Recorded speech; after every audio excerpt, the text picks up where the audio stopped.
오늘 이 시간 하나님께서 우리에게 주시는 말씀은 누가복음 13장 1절에서부터 9절까지의 말씀입니다. 신약성경 91면에 있습니다. 제가 봉독할 때에 살아계신 하나님의 아버지 음성을 다 들으실 수 있기를 소원합니다. 바로 그때에 몇몇 사람이 와서 빌라도가 갈릴리 사람들을 학살해서 그 피를 그들이 바치려던 희생제물에 섞었다는 사실을 예수께 일러들었다. 예수께서 그들에게 대답하셨다. 이 갈릴리 사람들이 이런 변을 당했다고 해서 다른 모든 갈릴리 사람보다 더 큰 죄인이라고 생각하느냐? 그렇지 않다. 내가 너희에게 말한다. 너희도 회개하지 않으면 모두 그렇게 망할 것이다.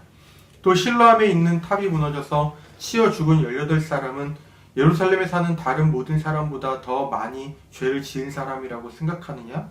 그렇지 않다. 내가 너희에게 말한다. 너희도 회개하지 않으면 모두 그렇게 망할 것이다. 예수께서는 이런 비유를 말씀하셨다. 어떤 사람이 자기 포도원에다가 무화과 나무 한 그루를 심었는데 그 나무에서 열매를 얻을까 하고 왔으나 찾지 못하였다. 그래서 그는 포도원 지기에게 말하였다. 보아라. 내가 새해나 이 무화과 나무에서 열매를 얻을까 하고 왔으나 열매를 본 적이 없다. 찍어버려라. 무엇 때문에 땅만 버리게 하겠느냐. 그러자 포도원 지기가 그에게 말하였다. 주인님, 올해만 그냥 두십시오. 그동안에 내가 그 둘레를 파고 거름을 주겠습니다. 그렇게 하면 그 다음 철에 열매를 맺을지도 모릅니다. 그때에 가서도 열매를 맺지 못하면 찍어 버리십시오. 아멘. 하나님께서 이 말씀을 통하여 우리에게 은혜 주시기를 원합니다. 생산적인 질문, 그러면 나는 어떻게 살 것인가? 이 제목으로 오늘 주신 말씀을 함께 좀 살펴보고 싶습니다. 오늘 본문 말씀은 내용상에 이제 두 개의 단락으로 나눠집니다. 1절에서 5절까지가 그렇고 또 6절부터 9절까지로 구분이 돼요. 먼저 첫 단락을 보면 바로 그때라는 단어로 시작을 하고 있습니다. 이 표현을 보면 이후부터의 이 내용이 13장 이전의 내용과 서로 연결되어 있다는 것을 우리가 짐작할 수가 있어요. 서쪽에서 일어나는 구름이나 남쪽에서 불어오는 바람을 보고 날씨가 어떻게 될지 어느 계절이 되었는지를 분간할 수 있는 것처럼 예수님의 말씀을 지금 듣고 있는 사람들이 지금 그 사람들이 살아가고 있는 시대가 어느 때인지를 제대로 알고 살아가기를 예수께서는 기대하셨습니다. 예수님께서 보시기에 사람들은 지금 그 현실을 살아가면서 종말에 있을 하나님의 심판에 대비해야만 했어요. 12장에서 예수님께서 가르치신 내용이 바로 이러한 내용들이었습니다. 오늘 주신 본문 말씀은 바로 이 가르침의 연장선상에서 진행되고 있는 거예요. 예수께서 가르치실 때에 몇 사람들이 비극적인 소식을 가져옵니다. 유대 지역의 총독으로 있던 빌라도가 갈릴리 사람들을 학살하고는 그 학살한 피를 그들이 희생제사를 드리려던 그 희생제물에 섞어버렸다라는 소식이었습니다. 다른 때도 아니고 하나님께 제사를 드리려다가 당한 봉변이었다라는 거예요. 이를테면 이런 상황과 같습니다. 주일에 예배를 드리려 교회로 오던 일가족이 예기치 못하게 교통사고를 당해서 모두 사망하였다. 예수 믿는 사람들이 만일 이런 소식을 듣게 된다면 하나님께 대해서 원망하거나 되물을 수도 있을 만한 사건입니다. 그렇기 때문에 어쩌면 인간이 할 수 있는 가장 선한 일 가운데 가장 선한 일을 하나님께 제사 드리는 일로 여겼을 당시의 사람들에게 있어서 제사를 드리다가 봉변을 당했다라는 그 사건은 이 두 가지가 서로 연결될 수 없는 사건이었다라는 거죠. 그런데 2절은 당시 사람들이 그와 같은 사건들을 어떻게 인식하였는지를 암시하고 있습니다. 거기에는 죄와 재앙의 관계를 필연적으로 보았던 당시 사람들의 통념이 반영되어 있어요. 이런 것입니다. 다른 일을 하다가 그런 것도 아니고 하나님께 제사를 드리려다가 봉변을 당할 정도면 죽은 그 갈릴리 사람들은 도대체 얼마나 큰 또 많은 죄를 지었던 것일까? 비극적인 사건을 자신과 관계없는 사건으로 인식하고 그 사건의 당사자들을 평가하는 것. 예를 들면 그만한 죄를 저질러서 그런 것이겠지 라고 생각하는 이 모습은 12장에서 예수님께서 지적하신 모습과 사실상 같습니다. 하늘과 그 바람을 보고 날씨나 계절을 예측하면서도 세상에서 벌어지는 일들을 보면서 그러면 나는 이제 어떻게 살아갈 것인가 스스로에게 되물어보지 않는 그 당시 사람들의 모습과 지금 이 모습이 별반 다르지 않다라는 것이죠. 예수님의 관심사는 사람들이 그 비극적인 사건을 그저 죽임당한 갈릴리 사람들이 특별히 다른 어떤 사람들보다 악했기 때문에 그랬다라는 식으로 해석하는 것이 아니었어요. 예수님은 먼저 그 비극적인 사건을 해석하는 당시 사람들의 그 통념에 도전하십니다. 갈릴리 사람들이 하나님께 제사를 드리려다가 빌라도로부터 참변을 당하게 된 것이 그들의 죄 때문에 일어난 것이 아니라고 말씀하십니다. 물론 당시 갈릴리 사람들이 다른 어떤 지역의 사람들보다 조금 더 호전적이었다는 것은 역사적인 사실이에요. 갈릴리 지역에 있는 사람들이 더 많이 무력 시위, 무력 항쟁, 게릴라전을 더 많이 벌였다라는 것이 당시 이제 역사적인 문헌들을 보면 드러나 있습니다. 그래서 아마 빌라도에게 있어서는 유대의 치안을 담당하고 있는 빌라도에게 있어서는 아마 갈릴리 사람들이 눈에 가시처럼 여겨졌을지도 몰라요. 그래서 이 빌라도는 갈릴리 사람들이 제사를 드리는 그 상황에 그 사람들을 학살하려고 했을지도 모르겠습니다. 하지만 예수님께서 보시기에 갈릴리 사람들이 특별히 죄를 더 많이 지어서 하나님께서 빌라도를 통해서 갈릴리 사람들을 심판하신 것은 아니다라는 것이죠. 이러한 예수님의 해석은 죄를 지었으니 당연히 재앙을 겪는 것이다 라고 생각했던 당시 사람들에게 있어서는 아주 혁명적인 사고였어요. 제사를 드리려던 갈릴리 사람들이 참변을 당하게 된 것은 순전히 빌라도의 그 악독함 때문이지 죽은 갈릴리 사람들이 살아남은 사람들보다 더 악한 죄인이라서가 아니라는 것입니다.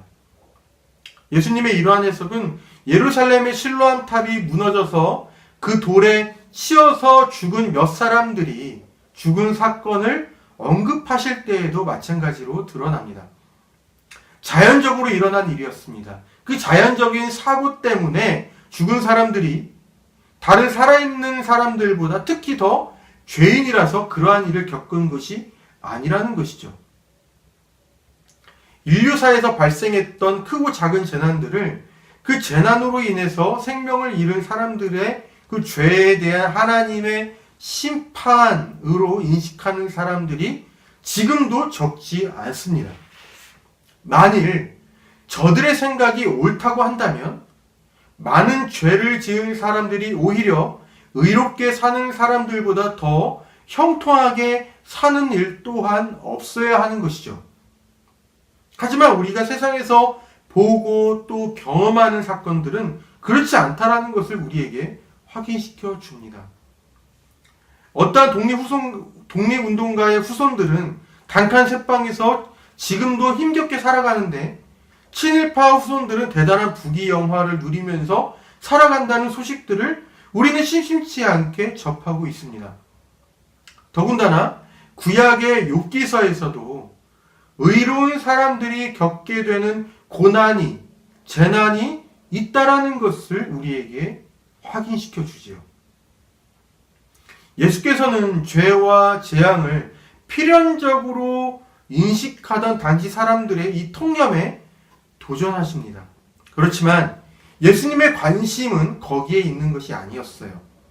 예수님의 관심은 바로 그 사건, 빌라도가 희생제사를 드리려던 갈릴리 사람들을 학살해서 그들의 피를 희생제물에 섞어버린 그 사건을 통해서 그것이 지금 내가 어떠한 결심으로 이 현실을 대하게 하는가? 라고 질문해보고 생각해보고 결심하는 데에 있어요. 3절과 5절에서 이렇게 말씀하십니다. 너희도 회개하지 않으면 모두 그렇게 망할 것이다. 우리가 이 구절을 통해서 오해할 수가 있습니다. 예수님의 이 말씀은 빌라도에게 죽임당한 갈릴리 사람들이, 그리고 실로암 탑이 무너져서 그 돌에 치여 죽은 사람들이 자신들의 죄를 하나님 앞에 회개하지 않았기 때문에 그와 같은 참변을 당하게 된 것이다 라는 차원에서 말씀하신 것이 아니에요. 이 두 가지 비극적인 사건의 공통점은 이 사건들을 통해서 죽은 그 사람들 모두 그러한 참사가 자신들에게 일어날지 몰랐다는 데에 있습니다. 그러니까 자신들이 예측하지 못한 때에 그러한 참사를 이들이 당했다라는 것이죠. 예수께서는 이 두 가지 비극적인 사건을 접하는 사람들에게 당시 사람들이 예측하지 못한 채 참사를 당한 그 사람들처럼 종말도 우리가 예측하지 못하는 때에 언제 닥칠지 모르니 그때 모든 사람들이 받게 될 하나님의 앞에서의 그 심판을 준비해야 한다라는 것을 지금 이 예수님의 가르침을 듣고 있는 사람들이 깨닫기를 기대하셨습니다. 그렇기 때문에 이 두 가지 비극적인 사건을 접했던 당시 사람들이 우선적으로 그리고 아주 생산적으로 해야 할 것은 그 두 가지 사건 속의 피해자들이 얼마나 많은 죄를 지어서 그러한 일들을 당했는지라고 묻거나 그 사건들이 그들의 죄 때문에 일어난 것이라고 판단하는 것이 아니었습니다. 중요한 것은, 그리고 생산적인 것은 죽은 그 사람들이 자신들이 그러한 죽음을 전혀 예측하지 못하고 그 사건을 당한 것처럼 지금 이 시대를 살아가고 있는 모든 사람들도 나에게도 언제 종말이 닥칠지 모르니 지금부터라도 잘 살아가야겠다라고 결심하는 것입니다. 예수께서 기대하시는 그 잘 살아야겠다라고 결심하는 삶이, 그 삶의 첫걸음이 바로 회개하는 삶이라는 것이죠. 성서에서 말씀하는 회개는 단순히 내가 지은 죄를 참회하는 것이 아닙니다. 내가 과거에 이러이러한 죄를 죄를 저질렀지, 누구에게 이러한 잘못을 저질러서 큰 피해를 입혔지, 그거에 대해서 잘못을 실감하고 용서를 구하고 그렇게 살지 말아야지 하는 차원이 아닙니다. 물론 그것도 포함을 해요. 그것을 포함합니다. 하지만 더 정확하게 말하자면 내가 나를 중심으로 삼고 나의 만족을 최우선으로 삼는 그 삶의 모든 방식, 그 삶에 대한 그 모든 나의 태도로부터 결연하게 돌아서서 떠나서 이제는 하나님 중심으로 하나님의 기대를 따라 살아가는 것을 말합니다. 이게 바로 회개예요. 그러한 삶을 살아가는 사람은 이기적인 태도에서 이타적인 태도를 보여줍니다. 또 불의와 타협하는 태도에서 벗어나서 정의와 양심을 따르는 태도를 보여주죠. 그들의 삶을 통해 이러한 모습들이 드러납니다. 두 번째 단락은 예수님의 비유를 소개하고 있어요. 포도원을 가지고 있는 어떤 사람이 자기 포도원에 무화과 나무 한 그루를 심고는 열매를 얻기 위해서 3년 동안이나 기다립니다. 아마 매년마다 이 무화과 나무에게 열매가 맺혔는지를 아마 확인했을 거예요. 왜냐하면 매년 이 무화과 나무는 과실을 맺는 것이니까. 그런데 심은 첫 해에, 심고 난 다음에 열매가 없자 한 해 더 기다리고 또 한 해 더 기다린 것이 그렇게 3년을 기다린 것입니다. 그런데 무화과 나무는 결국 열매를 맺지 못했어요.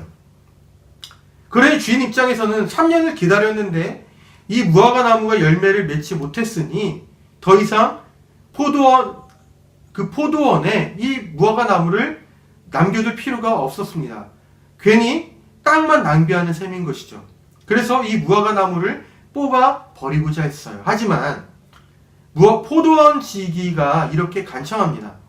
한 해만 더 기다려보자고. 그 한 해 동안 자신이 잘 가꾸어서 이듬해에 이 무화과 나무가 열매를 맺을 수 있게 했는데도 불구하고 열매를 맺지 못하면 그때 가서 찍어 버리자라고 말합니다.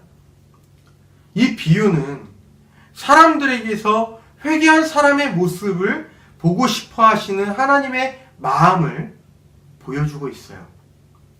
그리고 그 하나님의 마음처럼 사람들이 행하지 않고 있음에도 불구하고 계속 기다리시면서 심판을 지연시키는 그 하나님을 보여줍니다. 열매를 맺어야 하는 무화과 나무처럼 사람들도 회개에 합당한 열매를 저들의 삶으로부터 드러내어야 하는데, 보여줘야 하는데, 하나님께서 바로 그것을 기다리고 계신다라는 것이죠. 이 비유에서 하나님의 심판은 계속 보류되고 있습니다. 그리고 주인에게 간청하는 이 포도원 지기처럼 예수님도 이 비유를 듣는 사람들에게 회개에 합당한 삶을 살 것을 어떤 의미에서 본다면 호소하고 있다, 간청하고 있다 라고 볼 수도 있어요. 본문 말씀이 종말에 있을 하나님의 심판을 전제로 하고 있지만 어디까지나 방점은 지금 이 세상을 살아가는 삶에 찍혀 있습니다. 종말의 때 받게 될 하나님의 심판은 이 세상을 살아가는 성도의 그 성도로서의 삶의 동기를 부여합니다. 하지만 중요한 것은 지금의 삶을 하나님께서 기대하시는 삶, 회개할 사람으로서의 삶을 살아내는 것, 바로 이것이 중요한 것이에요. 전도서 7장 4절은 지혜로운 사람은 초상집에 가 있지만, 지혜로운 사람의 마음은 초상집에 가 있지만 어리석은 사람의 마음은 잔치집에 가 있다라고 말씀합니다. 다른 사람의 죽음을 묵상하면 지금 나의 삶의 본질에 대한 성찰을 하게 돼요. 나는 어떠한 죽음을 맞이하게 될 것인가? 내 장례식에는 과연 어떠한 사람들이 오게 될 것일까? 나는 지금 어떻게 살아가고 있는 것인가? 인생은 무엇일까? 정말 인생에 있어서 중요한 것이 무엇일까? 이러한 본질적인 것들을 스스로에게 질문하게 되죠. 마찬가지로 병 때문이든 혹은 사고든 죽음의 문턱까지 갔었던 사람도 그 이전과는 다른 삶에 대한 태도를 갖습니다.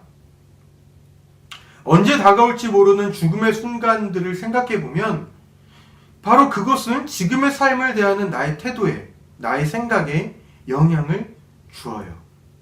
하지만 우리는 하루에도 수많은 사건과 사고들을 통해서 사람들의 사망사고 소식을 들으면서도 그것은 저들의 사건일 뿐, 그것을 삶에 대한 나의 태도를 변화시키는 데까지는 연결짓지를 못합니다. 우리들 대부분이 그렇게 살아가죠. 하물며 세상에 끝이 있다, 역사의 종말의 때를 염두에 두고 살아간다? 어려운 일이죠. 그리고 그것을 삶에 대한 나의 태도를 변화시키는 데까지 연결짓는 것은 더더욱 어려운 일입니다. 너무나 먼 이야기로 여겨지죠. 하지만 기독교 신앙은 분명하게 손을 긋고 있어요. 마지막 때가 반드시 있다라는 것, 그리고 그날 모든 사람이 하나님 앞에서의 최종 심판을 받게 될 것이다라는 것, 그리고 모든 사람은 각자의 삶을 가지고 하나님 앞에서 그 심판, 재판을 받게 될 것이다라는 것. 하나님은 회개에 합당한 열매를 맺는 사람을 구원하실 것이다 라는 것입니다. 역사에 대한 기독교의 이러한 견해는, 이 전제는 우리가 오늘을 어떻게 살 것인지를 결정해요. 그렇기 때문에 역사의 종말이 있다라는 믿음은 우리에게 있어서 좀 더 견고해질 필요가 있습니다. 하지만 심판을 받아서 영원한 죽음을 맞이할까봐 두려워서 살아가는 것도 의미가 있겠습니다. 영원한 심판, 영원한 멸망을 받게 될까봐 두려워서 오늘을 잘 살아가는 것도 의미가 있겠다 싶어요. 하지만 하나님께서 회개하는 사람의 삶을 보기를 원하신다라는 것을 내가 알고 또 그 열매를 기대하고 계신다라는 것을 내가 알고 있기 때문에 그래서 그렇게 살아간다면 그 사람이야말로 오늘 본문 말씀을 주시는 주님의 마음을 제대로 헤아린 사람이라고 볼 수가 있습니다. 피하기 위해서, 멸망을 피하기 위해서 벌벌 떨면서 하나님의 그 준엄한 심판을 받지 않기 위해서 살아가는 것보다는 하나님께서 회개한 사람의 열매를 보기 원하신다는 것을 내가 알고 또 믿기 때문에 하나님을 기쁘시게 해드리기 위해 그 삶을 살아가는 것이 더 귀하다는 것이죠. 하나님은 우리가 종말에 그분께로부터 매를 맞지 않기 위해서 이 지금을 살아가기보다는 그분께서 인정하시는 길이기에 그렇게 살아가기를 기대하고 계시기 때문에 우리가 그러한 삶을 살아가기를 원하십니다. 주님께서 기뻐하시고 인정하시는 길이라는 것을 우리가 잘 알고 있기 때문에 회개에 합당한 열매를 맺는 삶을 포기하지 않고 살아가는 우리는 교회의 모든 성도가 되었으면 좋겠어요. 주님께서는 우리가 비록 조금은 더디고 썩 멋있게 사는 것처럼 보이지는 않아도 결코 포기하지는 않도록 우리를 지키시고 우리와 동행하여 주실 것입니다. 기도하겠습니다. 주님, 저희가 이 세상이 전부인 양 살아가지 않도록 저희에게 영원한 하나님 나라를 향한 소망을 더하여 주십시오. 인생의 주권이 주님께 있습니다. 저희가 자신의 만족과 유익을 추구하는 삶으로부터 단호하게 떠날 수 있도록 도와주시고 주님께서 기대하시는 삶을 조차 살아가게 하여 주십시오. 예수님의 이름으로 기도합니다. 아멘.